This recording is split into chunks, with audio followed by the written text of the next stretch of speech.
Welcome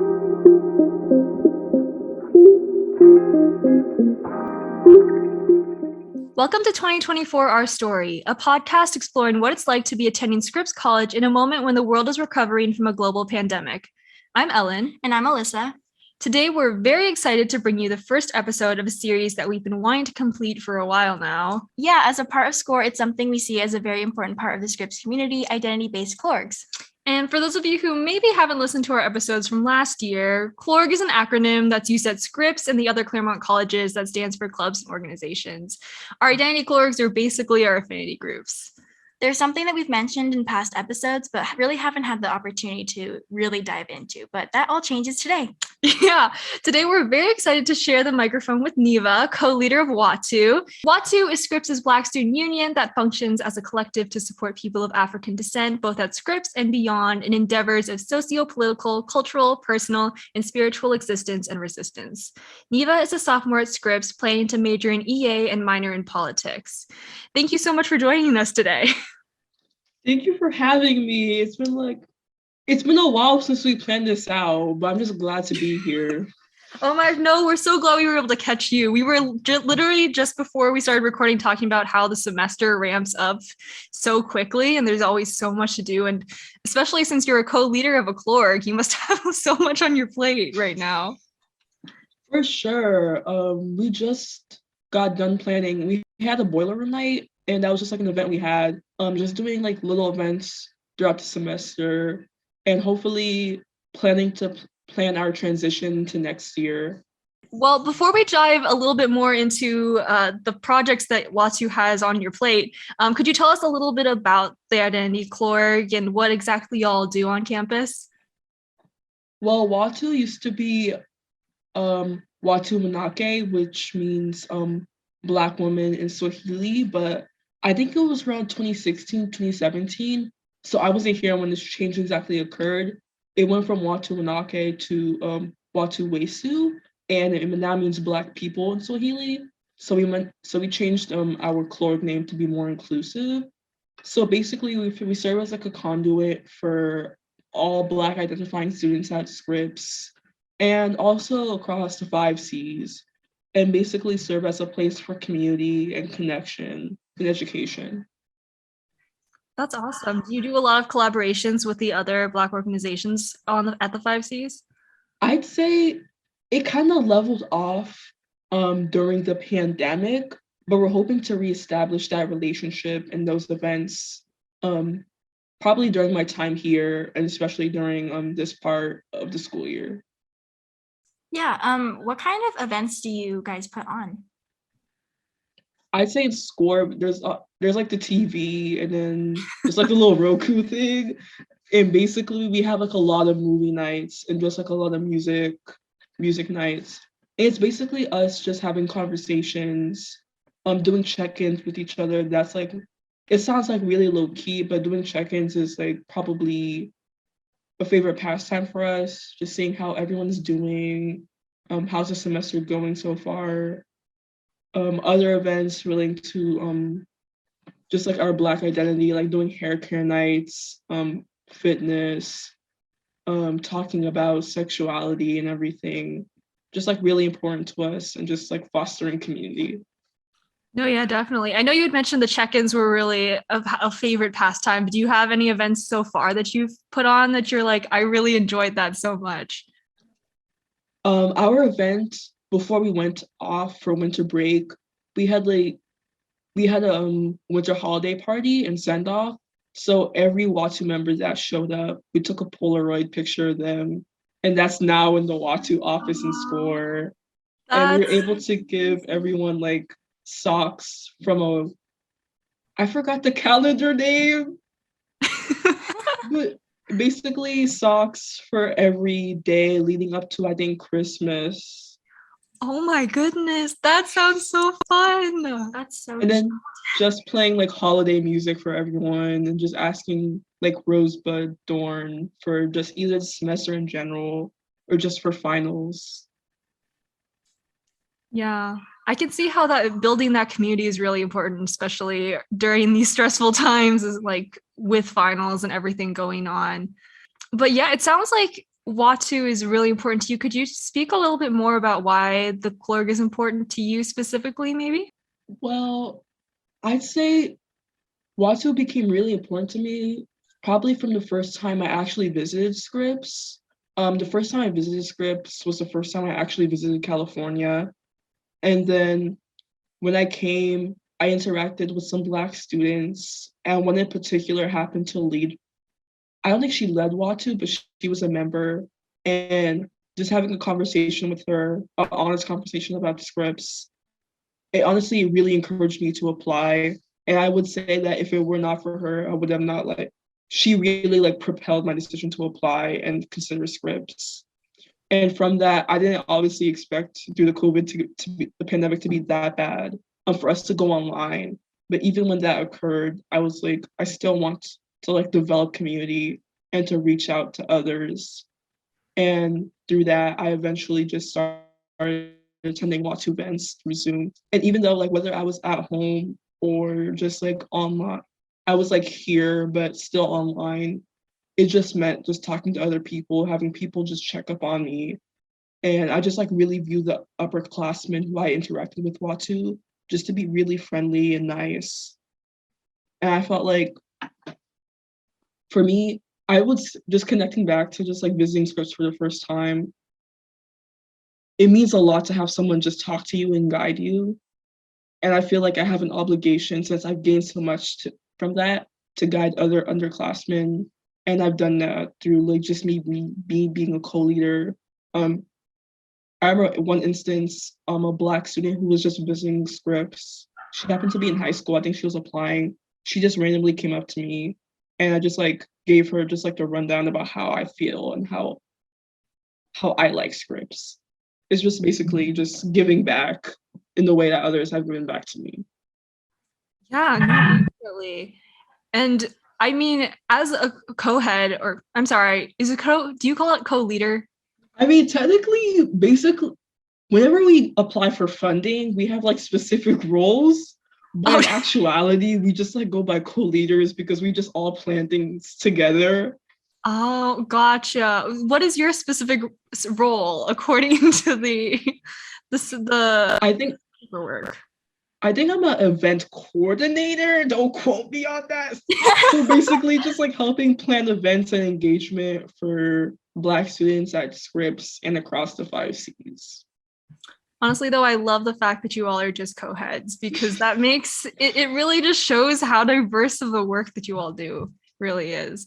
But yeah. Yeah. I mean, you really beautifully talked about visiting Scripps and that experience and being kind of led to come here by talking to another student. Once actually starting to attend Scripps, as we are a PWI or a primarily white institution, has this influenced your involvement in the CLORG, or maybe motivated you to have more involvement as a co-head, I guess, co-leader? I will say for sure yes, because it means a lot for just Watu to exist and to have a space. Because I think currently it's just a talking point, sometimes for humor, but just other times pointing out that there kind of needs to be change when it comes to admissions at Scripps. I think a Black population at Scripps is around 3 to 4%. And there's so little of us, so it means a lot to have community. And I remember towards the end of last semester, so I'd say April, around that time last year, when I was in my first year and just wrapping up my first year of college, I was asked by one of the heads of Watu if I wanted to be part of Watu leadership. And just thinking about how much I just felt comfortable as a first year and just acclimating to college life. I was sure. Because in high school, I remember doing work related to a GSA. It just a GSA, a quality-based club that just dealt with all types of equality. And it just meant just being part of Watu, just focusing in on my Black identity. That's really awesome. And you had also mentioned how being online when you went to events, it felt a little different. Have you had or how have you been navigating the transition from online programming to being in person? I'd say being in person has definitely been better because you can just go into score and you can just have like everybody's on campus versus just like people being in different time zones, people having different schedules. Like I know for a fact, like when it came to like Watu members, a lot of us were just scattered throughout the United States and scattered internationally. And that just like made it really hard to have like good turnout for our meetings. Just being able to meet in score. We usually have our meetings Fridays from I think either 6:30 to 7:30 or 7:30 to 8:30.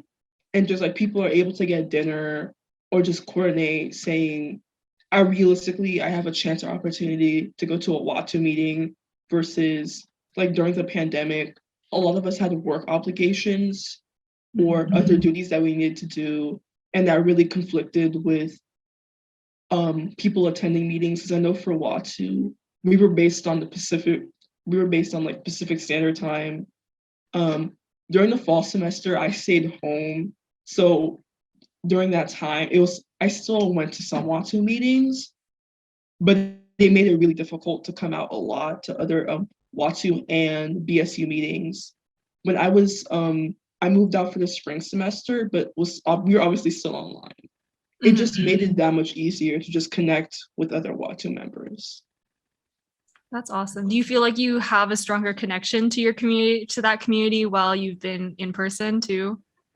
I say for sure, because we have functions and whether it's like nightlife oriented things or just general mixers, or we're just having discussions and meetings, people come out when they have the time and opportunity to do so. It's like when you're online, people have to, it's just like an incentive or like a pull. And I feel like it's just definitely been like meeting people, other Black students who I've never encountered before, like online, or I've only seen you on social media, and like now you're in person. That was like, I think it's like a general thing for like a lot of people, like after we came back in person. Yeah, no, I completely agree. I feel like once everyone came back, it was kind of like, wow, you exist. I feel closer to you as a person. But yeah, no, that's really awesome. For events this semester, because we did talk about, you talked about your winter event that you guys had before winter break. Is there like any kind of bigger event that you guys are excited to put on? Because I know that I think it's great that you guys put on casual like events and you're able to like just discuss and hang out with each other. But are there any other things that people should be on the lookout for event wise? I think we know, since this is like the first time since the pandemic that we've been back on campus for like the spring, hopefully having something related to gay rule and related to just queer identities and navigating sexual orientation, that's hopefully something that we're looking forward to putting on. A lot of Watu is the sophomore class, so 2024. And I feel like we should have an event just like related to major declaration. Yeah. That's something I want to push for because even for me, it's like we made it this far. I think we should celebrate or just like be happy we've made it to this point. Honestly, I love that idea too. I feel like it's something that is so like, I don't even know, daunting, especially since it's coming up so fast. I'm like, but it's not really talked about as much. I think major declaration, it's like not really a point of the semester where I hear people say, oh my gosh, I have to declare soon, because there's like so many people I know who already know what they want to do, which is great.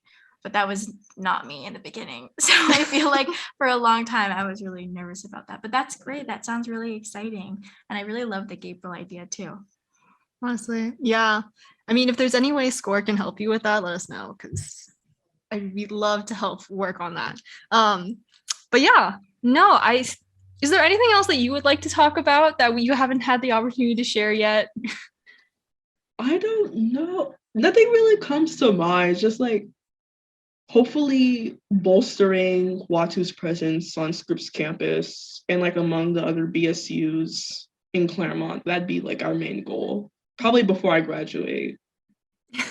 If students who maybe have not had the chance to attend a Watu meeting or would like to, what's probably the best way for them to reach out to you guys and to show that interest? I'd say the best way is probably just follow our Instagram. That's like where we primarily post meetings for the week. We often repost other events that are hosted by BSUs on campus. And it's just like a great way to go to just meet other people and interact with other Black students on campus and just come out to like our general meetings on Fridays. It's Friday, classes are done, the weekend's about to just set in, people are relaxed, and just like watch meetings. I say it's like a general consensus, just like a place to just calm down and just like have a debrief. Honestly, you'll have the perfect meeting time. It's like you're saying, it's perfect. People don't feel like they have to come out on the weekend. Yeah, great for community building. Yes. But yeah, no, thank you so much for joining us. We don't want to take up too much of your time because we do know you're busy. It's all good. Thank you so much for having me. I just really appreciate it. No, we appreciate you so much. Like, we've been wanting to do these episodes for forever, and now we finally get the chance. You are literally the best, Niva. Thank you so much.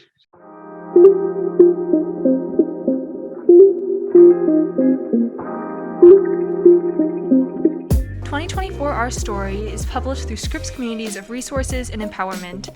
This episode was edited by Ellen Hu, and Instagram graphics are designed by Alyssa Wen. Callie is courtesy of Wadaboy on Pixabay. If you are interested in joining us on an episode, please fill out the Google form available within our link tree. You can find that link, as well as more content, on our Instagram page at 2024 Our Story Podcast. Be on the lookout for SCORE's March programs on Instagram and in your school inboxes. Some of this month's content includes a Women's Her Story Month Spotify playlist by the Peer Educators, a Her Story reflection station in front of SCORE throughout the month of March, and a new Our Sound zine with the theme of spirit that you can contribute to. That's everything we have for you today. Thank you so much, and we'll see you next time. Bye!